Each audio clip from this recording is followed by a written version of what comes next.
Hi everyone, welcome back to our channel. I hope you are doing well. So बच्चों, आज के lecture में हम पढ़ने वाले हैं about kingdom Monera in detail. So let's begin. पिछले लेक्चर में हमने कुछ चीज़ें पढ़ी थी किंगडम मोनेरा के अंदर. सो हम वो जो जितने भी हमने किंगडम मोनेरा के बारे में पिछले लेक्चर में डिस्कस किया था वो हम फिर से इस क्लास में डिस्कस करेंगे बीच बीच में. So let's begin. तो किंगडम मोनेरा में वो ऑर्गेनिजम्स आते हैं जो यूनिसेल्युलर होते हैं और prokaryotic. It means kingdom Monera में जितने भी ऑर्गेनिज्म हैं उनके पास ओनली वन सेल होना चाहिए और जो भी सेल में न्यूक्लियस होगा वो वेल डिफाइंड नहीं होना चाहिए.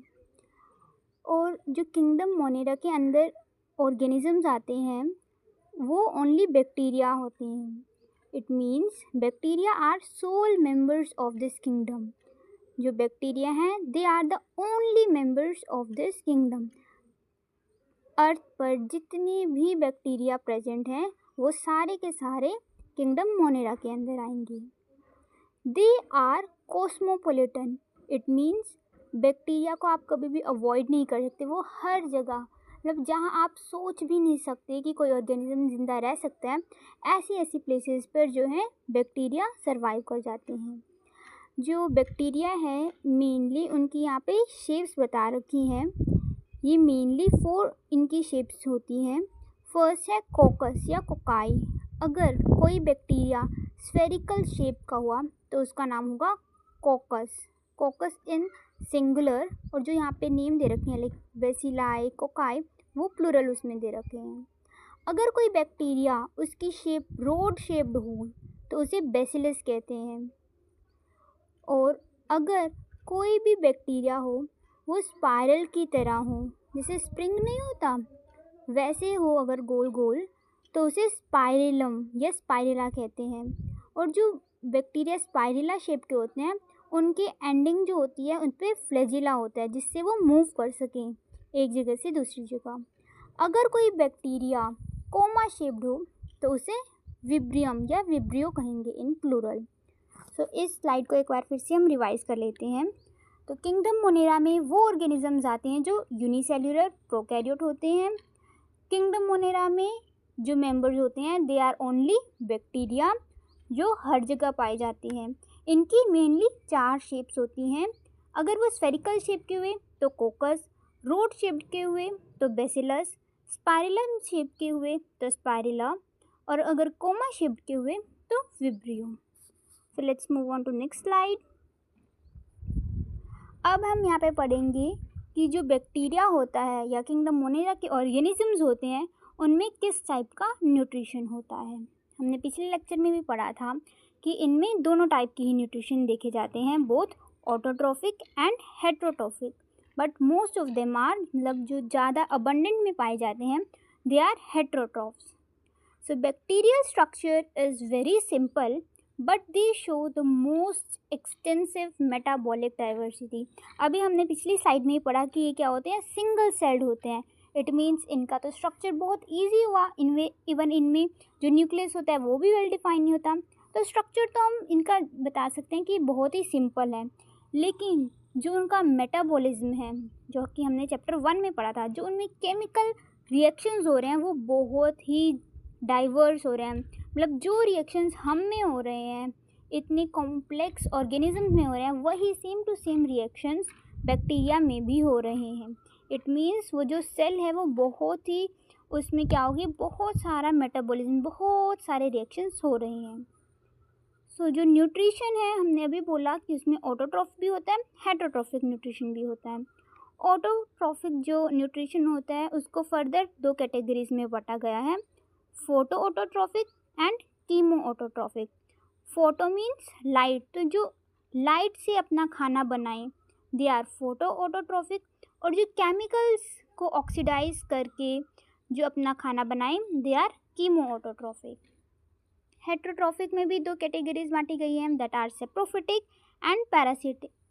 जो सेप्रोफिटिक होते हैं वो ऐसे ऑर्गेनिजम्स होते हैं जो इनऑर्गेनिक सब्सटेंस को ऑक्सीडाइज करते हैं एंड देन जो मतलब कह सकते हैं डेड एंड डिकेइंग मैटर है उस पर ग्रो करते हैं, वो होते हैं सेप्रोफिटिक।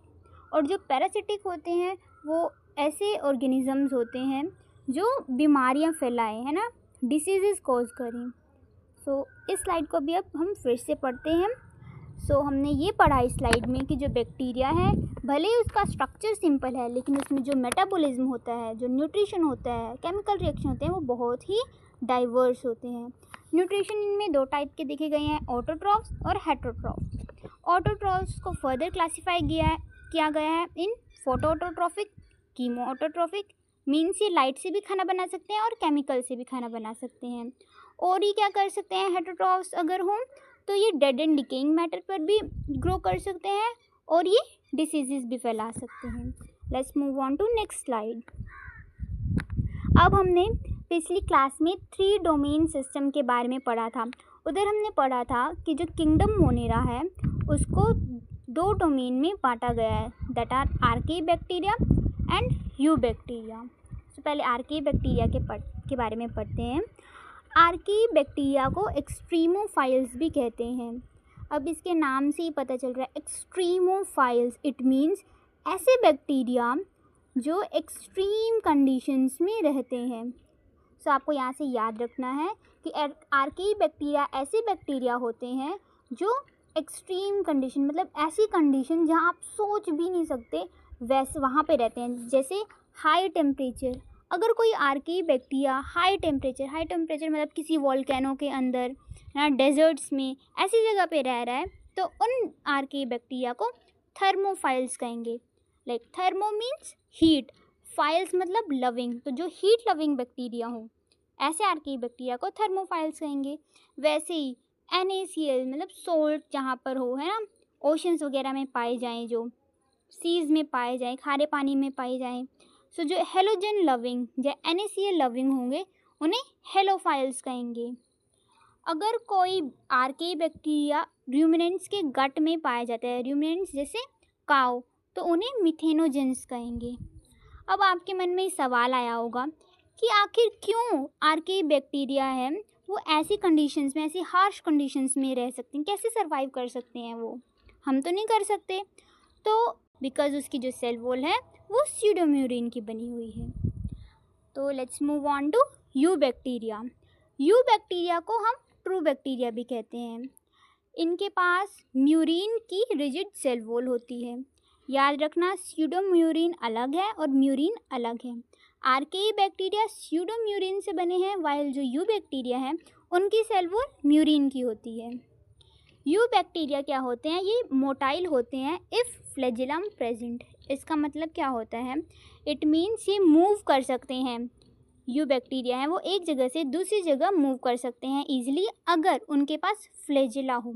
अगर आपको पता नहीं है फ्लैजिला, सो डोंट वरी, अभी हम आगे सेल चैप्टर पढ़ेंगे, उधर आपको इसके बारे में भी बता दिया जाएगा। सो यहाँ पे मैं नॉर्मल बता देती हूँ कि फ्लैजिला एक टेल टाइप का स्ट्रक्चर होता है जिसकी वजह से कोई ऑर्गेनिज्म मूव कर पाता है, ठीक है। The cyanobacteria, also called blue-green algae, have chlorophyll A similar to green plants and are photosynthetic autotrophs. अब जो यू बैक्टीरिया होते हैं वो फोटोसिंथेसिस शो करते हैं, इट मीन्स वो अपना खाना खुद बनाते हैं, दे आर ऑटोट्रॉफ्स। अब क्यों भाई वो अपना खाना क्यों खुद बनाते हैं, क्या है उनमें ऐसा, तो जो यहाँ पे हमने एक एग्जाम्पल ले रखा है ब्लू ग्रीन एल्गी जिसे हम साइनोबैक्टीरिया भी कहते हैं, it is a type of you bacteria. उनमें क्या होता है, क्लोरोफिल ए नाम का एक पिगमेंट प्रेजेंट होता है जो कि ग्रीन प्लांट्स जो ऑटोट्रॉफिक होते हैं उनमें भी प्रेजेंट होता है। तो सिमिलर फीचर आ गया, एक पिगमेंट सेम है, तो इसलिए वो क्या कर सकते हैं, वो ईजिली अपना खाना खुद बना लेते हैं। They are alone in group और फिलामेंटस। अब जो यू बैक्टीरिया होते हैं वो या तो अकेले सिंगल सेल हैं तो वो अकेले मतलब सोलिटरी अकेले भी रह सकते हैं, और अगर आगे बहुत सारे जो यू बैक्टीरिया वो एक साथ ग्रुप में रह रहे हैं तो मतलब कॉलोनी बना के रह रहे हैं तो उन्हें कॉलोनियल कहेंगे।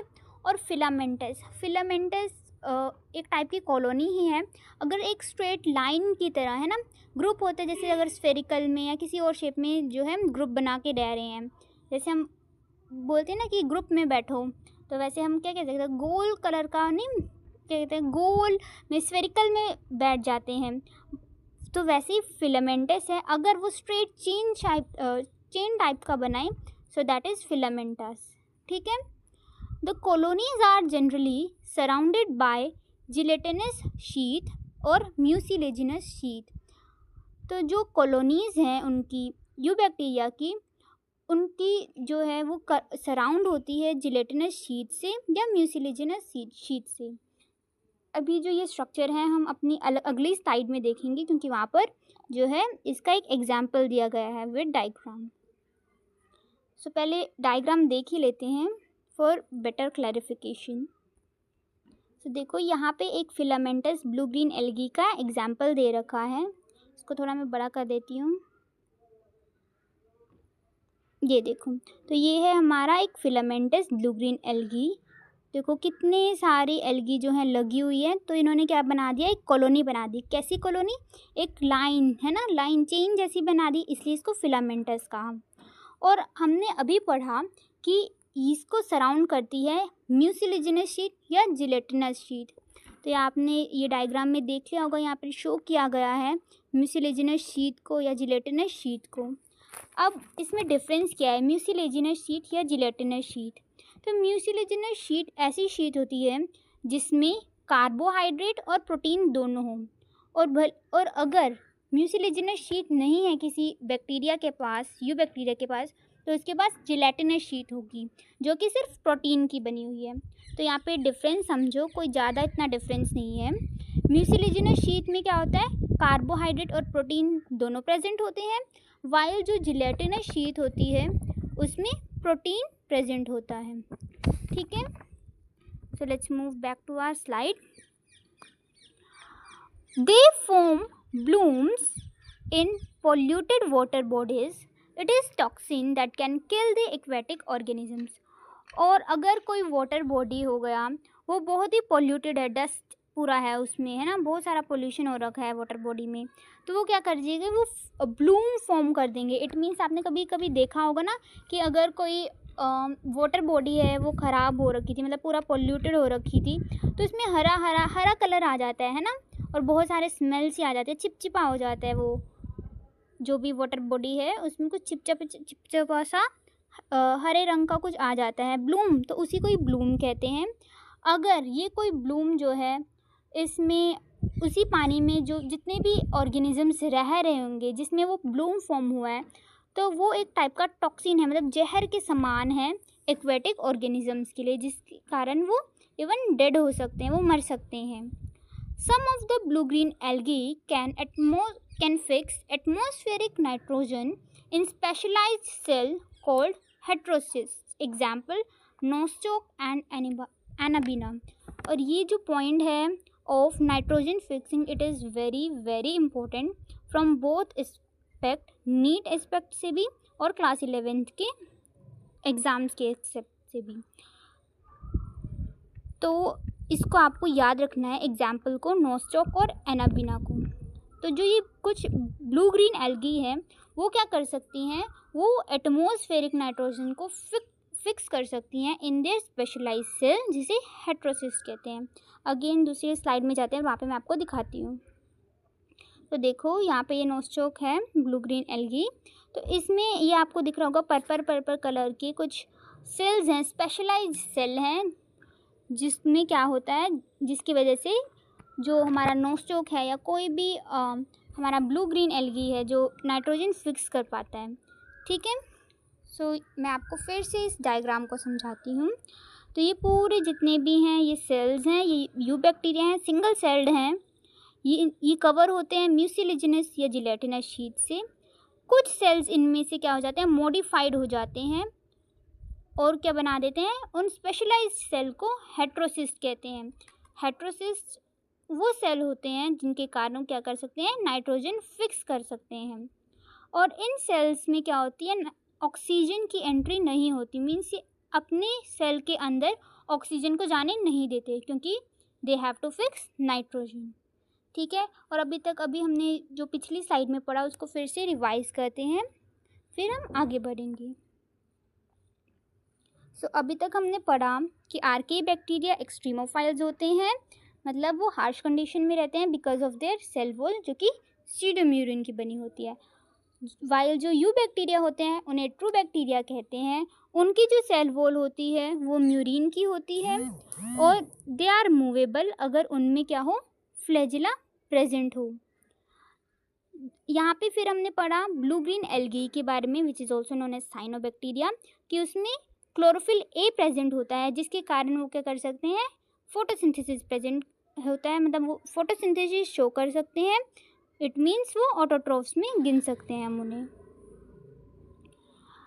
और अब फिर हमने पढ़ा कि वो कैसे रहते हैं, तो वो अकेले भी रह सकते हैं और ग्रुप्स में भी रह सकते हैं।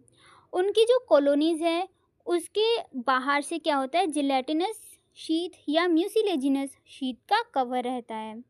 और अगर वो किसी डस्टी या पोल्यूटेड वाटर बॉडीज़ में हो तो वो ब्लूम्स, मतलब पानी को वो हरा कर देते हैं, चिपचिपा कर देते हैं, तो टॉक्सिन रिलीज़ करते हैं जिसके कारण जो एक्वेटिक ऑर्गेनिजम्स हैं वो मर सकते हैं। कुछ जो ब्लू ग्रीन एल्गी हैं लाइक नोस्टोक एंड एनिबिना, वो क्या करती हैं, वो एटमॉस्फेरिक नाइट्रोजन को फिक्स कर पाती है in their specialised cell called heterocysts. So let's move on to our next slide. हम अब आगे जो है न्यूट्रिशन को हमने कहा ना कि वो क्या कर सकते हैं, ऑटोट्रॉफ्स होते हैं, तो यहाँ पे हम कीमोसिंथेटिक ऑटोट्रॉफिक बैक्टीरिया के बारे में पढ़ेंगे। अब हमने नॉर्मल तो पढ़ लिया कि अगर वो सनलाइट से, मतलब उनमें क्या था, क्लोरोफिल ए था, तो वो सनलाइट से अगर नॉर्मली खींच रहे हैं तो वहाँ से वो फोटोसिंथेसिस कर सकते हैं, है ना, तो वहाँ से वो हमने पहला टाइप पढ़ लिया, फोटो ऑटोट्रॉफिक बैक्टीरिया। दूसरा हमने ऑटोट्रॉफिक में पढ़ा था chemosynthetic autotrophic bacteria. It means वो केमिकल्स को ऑक्सीडाइज करेंगे। तो इसको रीड करते हैं। So they oxidize various inorganic substances such as nitrates, nitrites and ammonia and use the released energy for their ATP production।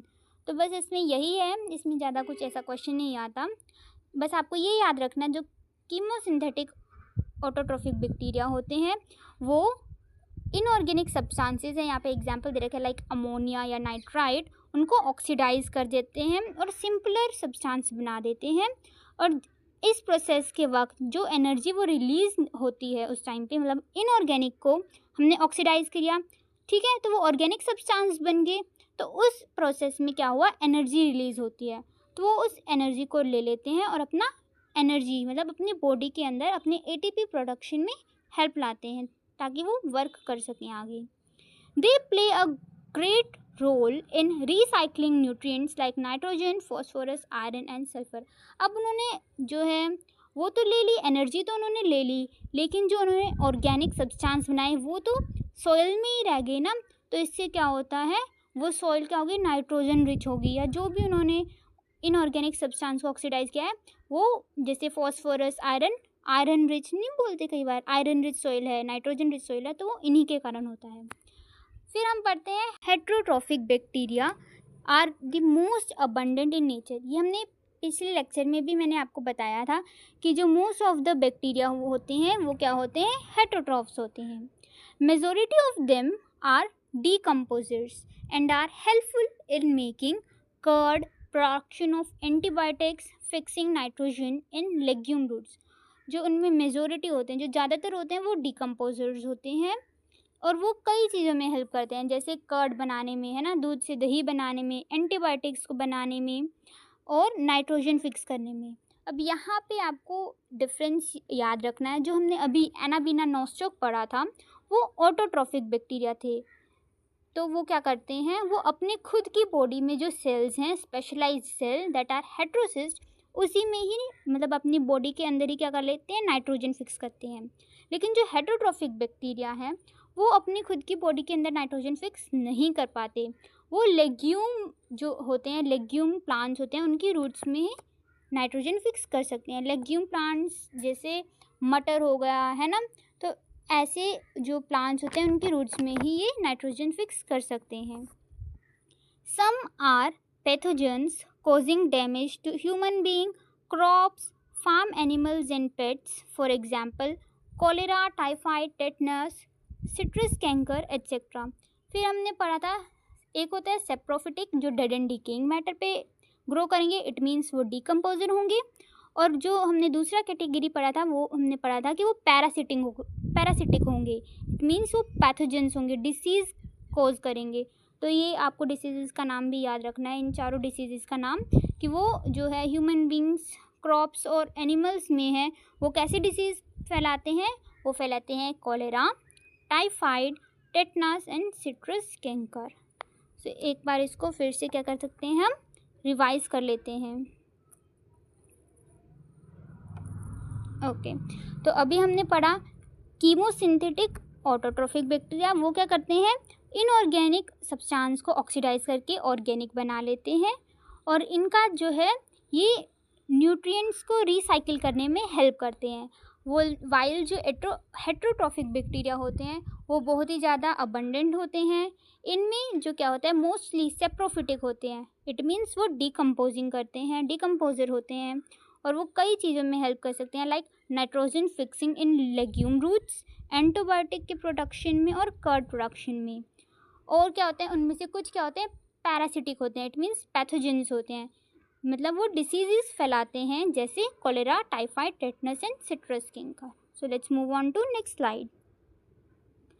अब हमारा जो अगला टॉपिक है मोनेरा के अंदर, रिप्रोडक्शन इन बैक्टीरिया, कि जो बैक्टीरिया में होता है वो रिप्रोडक्शन कैसे होता है। तो हमारी बुक में 3 टाइप दे रखे हैं कि 3 तरह से जो है बैक्टीरिया रिप्रोडक्शन करते हैं। पहले तो आपने पढ़ा ही है फिजन से, बाइनरी फिजन। तो इसमें क्या होता है, एक बैक्टीरिया होता है जिसे मदर बैक्टीरिया कहते हैं, वो अपना जो है पूरा सेल उसको अंदर ही अंदर डिवाइड कर लेता है एंड देन फिर पूरी बॉडी जब उसने कॉपी कर लिया, सारी जितना भी उसका न्यूक्लियस वगैरह उसको कॉपी कर लिया एक ही सेल के अंदर, फिर वो डिवाइड हो जाता है, दैट इज़ फिजन। मतलब 1 मदर सेल से 2 डॉटर सेल का बनना, दैट इज़ फिजन। तो फर्स्ट वे तो ये हो गया। दूसरा वे है स्पोर फॉर्मेशन। जैसे मान लो एक बैक्टीरिया है, एक स्पोर है, तो और अगर वो अनफेवरेबल कंडीशंस में है तो उसके बॉडी के आसपास या उसके सेल के आसपास एक वॉल आ जाती है जिसे स्पोर वॉल कहते हैं। और ये कब होगा, अनफेवरेबल कंडीशंस में, जब वो रिप्रोड्यूस नहीं कर पाता। आपको फिर याद रखना है मैंने क्या बताया, जो बैक्टीरिया है अनफेवरेबल कंडीशंस में उसके आसपास एक वॉल आ जाती है, प्रोटेक्टिव लेयर आ जाती है जिसे स्पोर वॉल कहते हैं। और जैसे ही फेवरेबल कंडीशंस आती हैं तो ये जो वॉल होती है स्पोर वॉल वो टूट जाती है और जो अंदर ही अंदर स्पोर फॉर्मेशन हो रहा था, मतलब जो डिवाइड कर रहे थे बैक्टीरिया, वो बाहर निकल जाते हैं। तो सेकेंड वे हो गया स्पोर फॉर्मेशन का। थर्ड वे है कॉन्जुगेशन। तो इसमें कोई रियल सेक्सुअल रिप्रोडक्शन नहीं होता। इसमें क्या होता है कॉन्जुगेशन का मतलब primitive type of DNA transfer, also called false sexual reproduction. तो इसमें क्या होता है, अगर एक बैक्टीरिया ने अपना थोड़ा सा डीएनए दूसरे बैक्टीरिया में दे दिया तो उसी को वो क्या करने लग जाते हैं कि हमने सेक्सुअल रिप्रोडक्शन कर दिया, बट एक्चुअल में तो ऐसा कुछ होता नहीं है, तो इसे फॉल्स सेक्सुअल रिप्रोडक्शन भी कहते हैं। तो इसको एक और बार गो थ्रू होते हैं। हमने पढ़ा कि बैक्टीरिया में 3 टाइप के रिप्रोडक्शन होते हैं, 3 वेज होते हैं। पहला है फिजन, जहाँ पर एक मदर सेल 2 डॉटर सेल में डिवाइड कर देती है। दूसरा हमने पढ़ा स्पोर फॉर्मेशन, इसमें अनफेवरेबल कंडीशंस के अंदर जो बैक्टीरिया है उसके सराउंडिंग में एक प्रोटेक्टिव लेयर आ जाती है स्पोर्स की।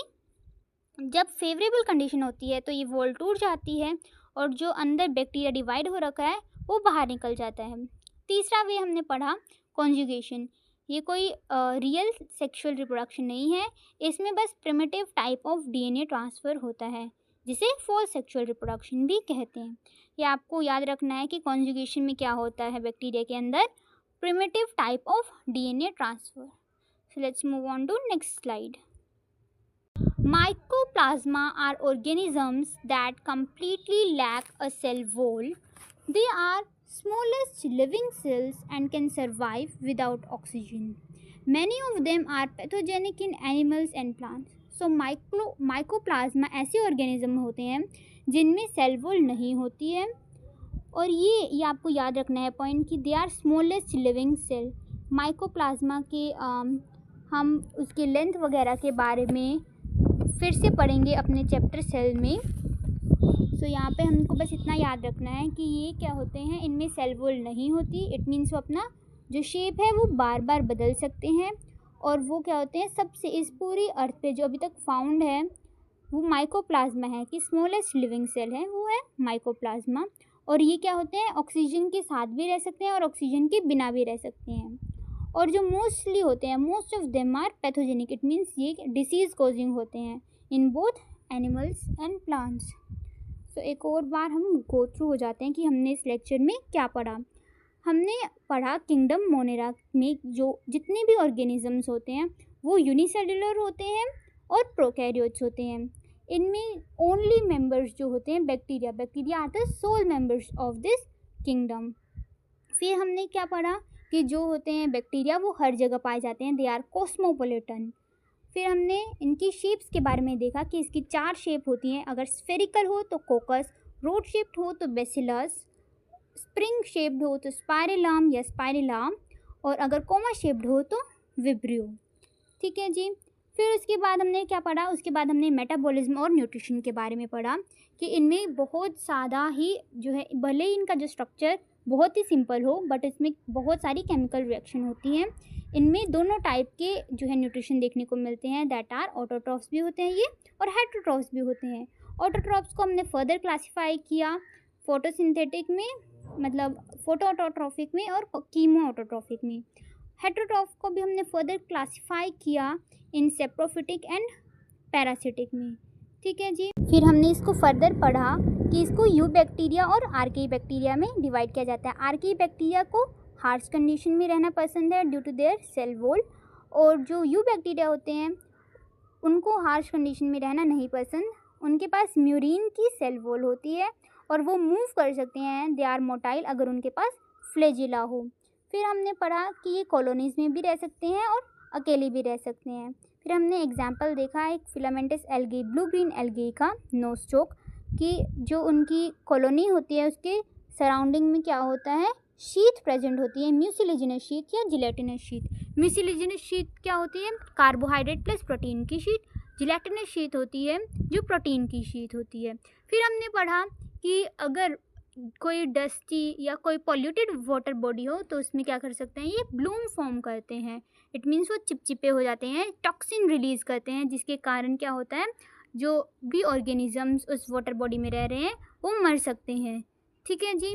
फिर हमने क्या पढ़ा, फिर हमने उसके बारे में पढ़ा कि उसमें किस टाइप के जो है न्यूट्रिशन होता है। हमने फर्दर न्यूट्रिशन को हमने डीप में पढ़ा। फोटो ऑटोट्रॉफिक हो, इट मीन्स वो लाइट से ले रहे हैं अपना लाइट से ले रहे हैं अपना खाना और ख़ुद बना रहे हैं। ठीक है, लाइट लेके अपना खाना खुद बना रहे हैं। फिर हमने पढ़ा कीमोसिंथेटिक, उसमें हमने देखा कि वो इनऑर्गेनिक सब्सटेंस को ऑक्सीडाइज करके ऑर्गेनिक में चेंज कर रहे हैं और वो न्यूट्रिएंट को रिसाइकिल करने में भी हेल्प कर रहे हैं। फिर हमने पढ़ा कि मोस्ट अबंडेंटली क्या है, ये हेटेरोट्रॉफ्स होते हैं और क्या होते हैं, डिकम्पोजिंग में हेल्प करते हैं, डिकम्पोजर होते हैं। वाइल कुछ इनमें से होते हैं जो पैथोजेंस होते हैं, पैरासिटिक होते हैं, इट मीन्स डिसीज़ कॉजिंग होते हैं, जहाँ पे हमने डिसीज़ का एग्जाम्पल देखा, that is like typhoid, citrus canker, tetanus, है ना, एट्सेट्रा। फिर हमने पढ़ा कि इसमें रिप्रोडक्शन 3 वेज में होती हैं।